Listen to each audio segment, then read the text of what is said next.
नमस्कार भक्तों, आपका एक बार फिर से स्वागत है हमारे चैनल भक्ति की शक्ति में। आज के इस वीडियो में हम आपको बताएंगे संसार में सबसे बड़ी शक्ति कौन सी है जो मृत्यु को भी हरा सक देती है। प्राचीन समय की बात है, एक गांव के बाहर भगवान शिव का मंदिर था।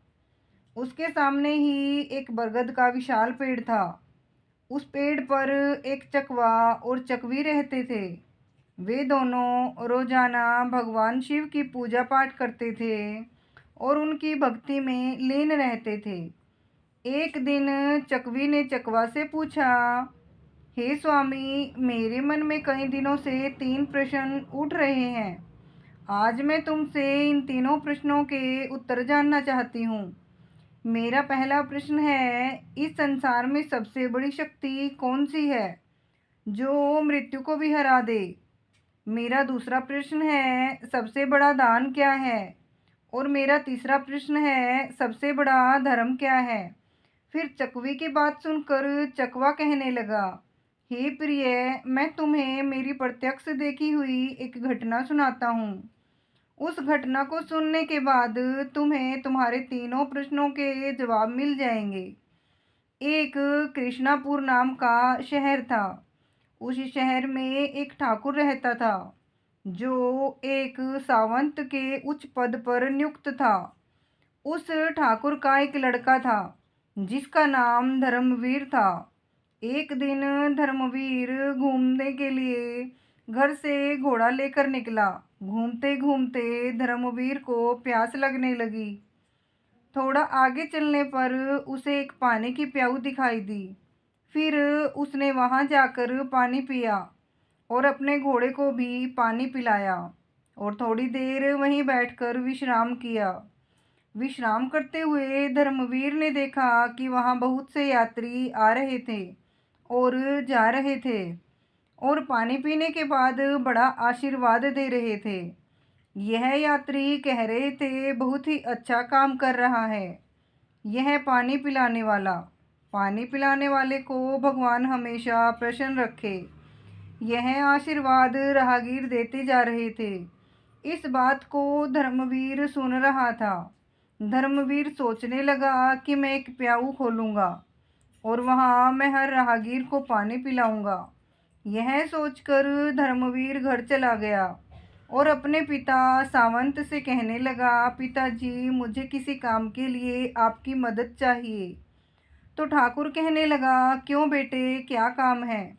तब धर्मवीर ने कहा कि पिताजी, मैं पानी पिलाने के लिए प्याऊ खोलना चाहता हूँ। तो ठाकुर कहने लगा, हमारे घर में क्या कमी है, हम एक प्याऊ खुलवा देंगे और उस पर एक नौकर रख देंगे। तो धर्मवीर उस ठाकुर से कहने लगा, नहीं पिताजी, मैं अपने हाथों से पानी पिलाऊंगा। पिता पुत्र की बात मान लेता है और धर्मवीर के लिए पानी की प्याऊ की व्यवस्था करवा देता है। अब धर्मवीर एक ऐसे स्थान पर प्याऊ बना लेता है जहाँ 5-5 किलोमीटर तक कहीं पानी की व्यवस्था नहीं थी। वहाँ उस रास्ते पर जितने भी राहगीर आते पानी पीकर आगे बढ़ जाते। फिर एक दिन 4 यमदूत एक मनुष्य की आत्मा को लेकर धर्मवीर के पड़ोसी गांव से जा रहे थे। फिर यमदूत ने देखा कि प्याऊ बनी हुई है तो वह चारों अपना भेष बदलकर उस प्याऊ पर पहुंचते हैं। वहां जाकर उन्होंने पानी पिया। पानी पीने के बाद चारों यमदूत उस आत्मा को लेकर चले जाते हैं। उसके बाद जब भी यमदूत उस क्षेत्र में आते तो उस धर्मवीर के प्याऊ पर पानी पीकर जाते। फिर एक दिन धर्मवीर ने जब उन्हें देखा तो कहने लगा, भाई, तुम 4 दिन पहले आए थे, तुम अब कहाँ जा रहे हो और तुम कौन हो। तब वह चारों कहने लगे कि हम व्यापार करते हैं और इस रास्ते से 2-4 दिन में आते जाते रहते हैं। तब धर्मवीर उनकी बातों पर विश्वास कर लेता है और फिर धर्मवीर उन चारों का हर बार की तरह स्वागत करता है, मीठा और ठंडा पानी पिलाता है। धीरे धीरे समय बीतने लगा और जब भी वह यमदूत वहां आते तो धर्मवीर उन्हें पानी पिलाता। अब चारों यमदूत धर्मवीर के मित्र बन गए इसके बाद जब भी वह चारों यमदूत उस मार्ग से आते तो धर्मवीर की प्याऊ पर जरूर आते और वहाँ बैठकर उससे बातें करते और फिर चले जाते। अब धर्मवीर के विवाह का समय आया तो धर्मवीर ने अपने उन चारों मित्रों को निमंत्रण दिया। फिर वह चारों यमदूत उसके विवाह में सम्मिलित हुए। विवाह होने के बाद धर्मवीर अपनी पत्नी को अपने घर ले आया। उसके बाद कुछ समय और निकला। फिर एक दिन यमराज उन यमदूतों से कहते हैं, कल ठीक 12 बजे तुम्हें एक धर्मवीर नामक व्यक्ति को लाना है। यमराज ने उन यमदूतों को 24 घंटे पहले ही बता दिया था। अब चारों यमदूत सोचने लगे कि धर्मवीर तो हमारा मित्र है, हम कैसे उसे लाएंगे। फिर वे चारों यमदूत धर्मवीर की प्याऊ पर आते हैं। जहाँ धर्मवीर पानी पिला रहा था वहाँ जाकर वे चारों यमदूत मनुष्य का रूप धारण करते हैं और धर्मवीर के पास आकर पानी पीते हैं। और पानी पीने के बाद वे चारों रोने लग जाते हैं। तब धर्मवीर उन्हें रोता देखकर उनसे पूछता है, हे मित्रों, तुम क्यों रो रहे हो? तुम बताओ, मैं इस क्षेत्र के ठाकुर का पुत्र हूँ। अगर तुम्हें किसी ने सताया है तो मैं उसे दंडित जरूर करूँगा। फिर उनमें से कोई जवाब नहीं देता है। चारों एक दूसरे को देखने लगते हैं। उनमें से सबसे छोटा वाला यमदूत सबसे ज़्यादा रो रहा था। धर्मवीर उससे कहता है, मुझे बताओ कि तुम क्यों रो रहे हो, आखिर क्या हुआ है? फिर वह छोटे वाला यमदूत कहता है, मित्र क्या बताऊं, हम चारों कोई मनुष्य नहीं हैं, हम चारों यमदूत हैं। हम जब भी इस क्षेत्र से किसी की आत्मा को लेकर जाते हैं तो तुम्हारे प्याऊ पर पानी पीने के लिए आ जाते हैं और धीरे धीरे तुमसे हमारी मित्रता हो गई। यह सुनकर धर्मवीर भयभीत हो गया। फिर सबसे छोटा यमदूत कहने लगा, हे मित्र, आज ठीक 12 बजे तुम मृत्यु को प्राप्त हो जाओगे। हमारी मित्रता के मोह के कारण ही हमें रोना आ रहा है। यमराज ने हमें आज्ञा दी है कि मैं सांप बनकर तुम्हारे सिर पर डसूंगा और यह जो 3 बड़े भाई हैं यह तुम्हारे प्राणों को लेकर चले जाएंगे। फिर धर्मवीर कहने लगा, मित्र, जब मेरी मृत्यु का समय आ ही चुका है तो तुम्हारे रोने से क्या लाभ? इसमें भला तुम क्या कर सकते हो? मैं मृत्यु से नहीं डरता, मैं तुम्हारे साथ चलने के लिए तैयार हूँ। फिर छोटा यमदूत कहता है, हे मित्र, सबसे ज़्यादा स्नेह तुमसे मैं ही करता हूँ, परंतु क्या करूँ, संयोगवश मुझे यह जिम्मेदारी मिली है कि मैं तुम्हें डसूं और तुम्हारी मृत्यु मेरे ही हाथों से होगी। तब धर्मवीर कहने लगा, ठीक है मित्र, कोई बात नहीं, जो यहाँ आया है उसे एक ना एक दिन तो जाना ही पड़ेगा, मृत्यु को कोई नहीं टाल सकता।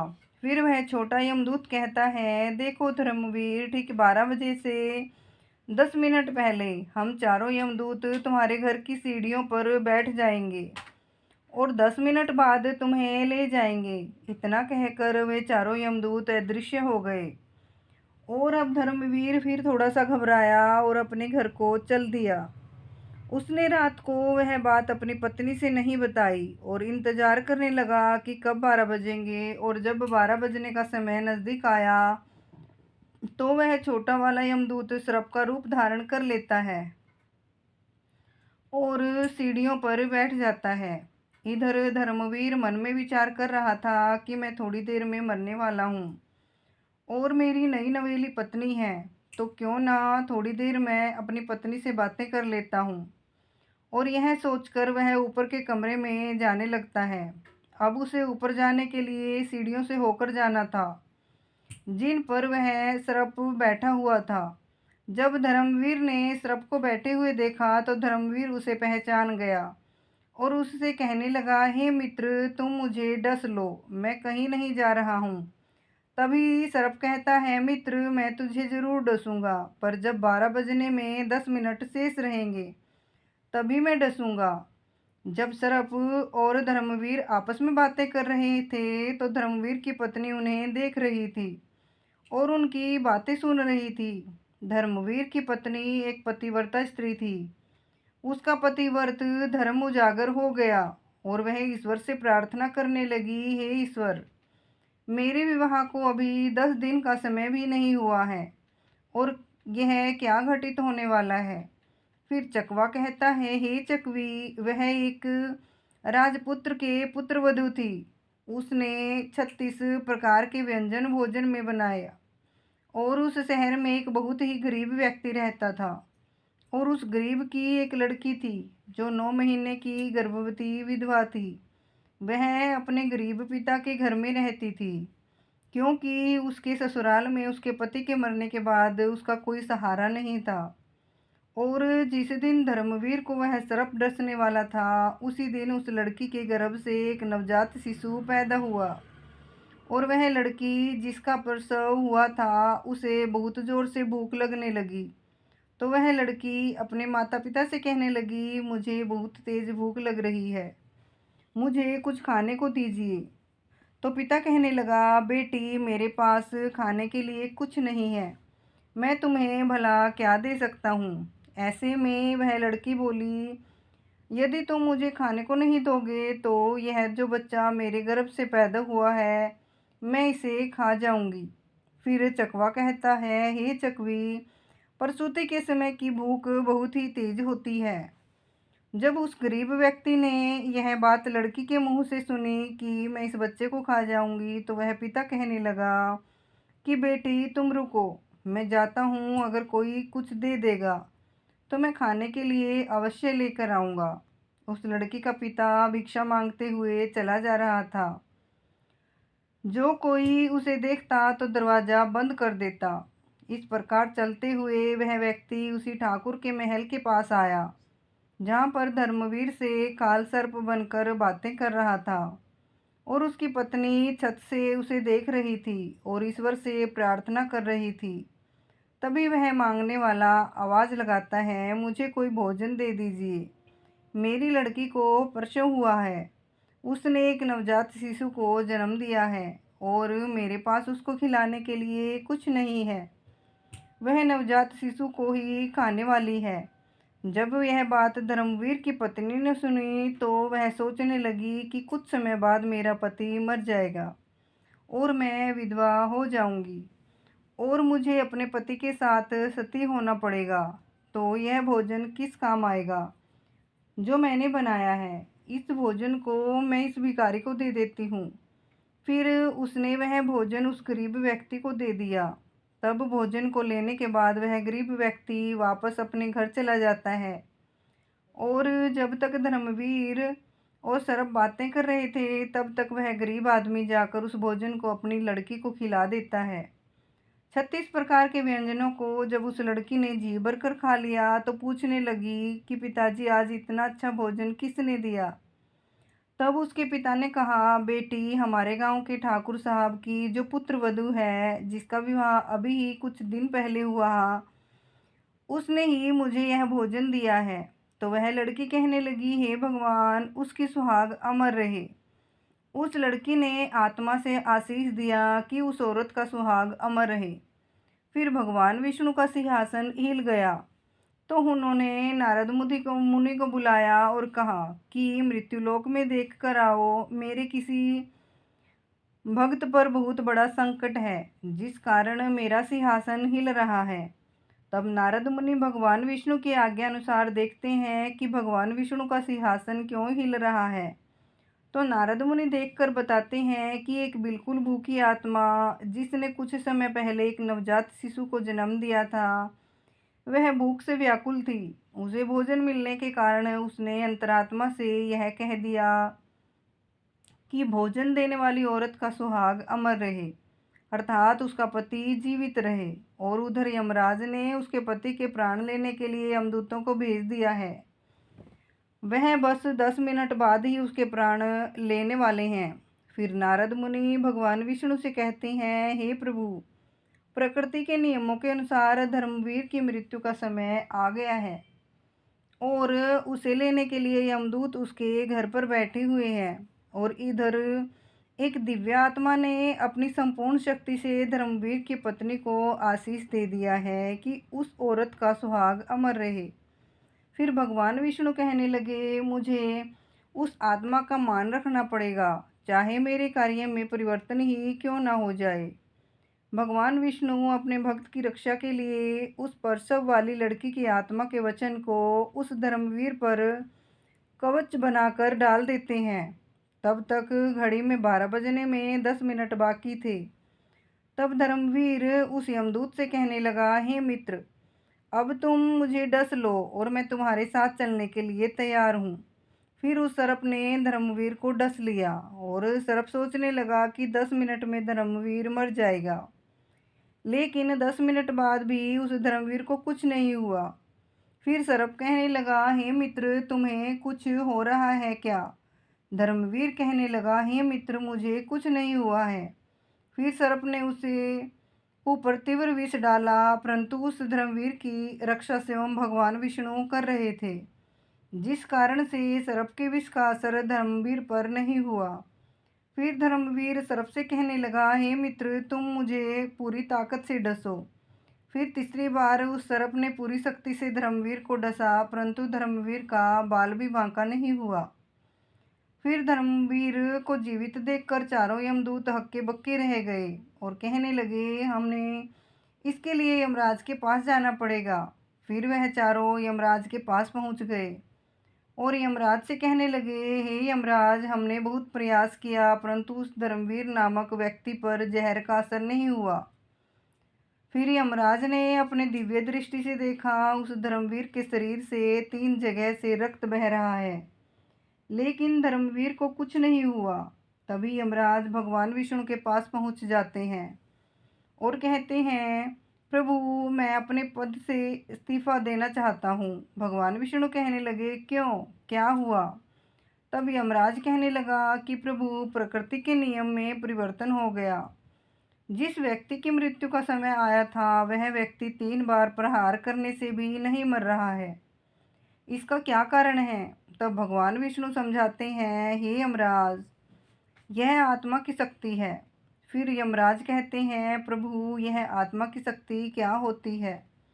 तब भगवान विष्णु कहते हैं, यदि कोई व्यक्ति अपनी अंतरात्मा से किसी दूसरे व्यक्ति को आशीष या श्राप दे देता है, तो उसको झूठा करने की शक्ति मेरे अंदर भी नहीं होती, चाहे फिर मुझे उसके लिए प्रकृति के नियमों में ही परिवर्तन क्यों ना करना पड़े।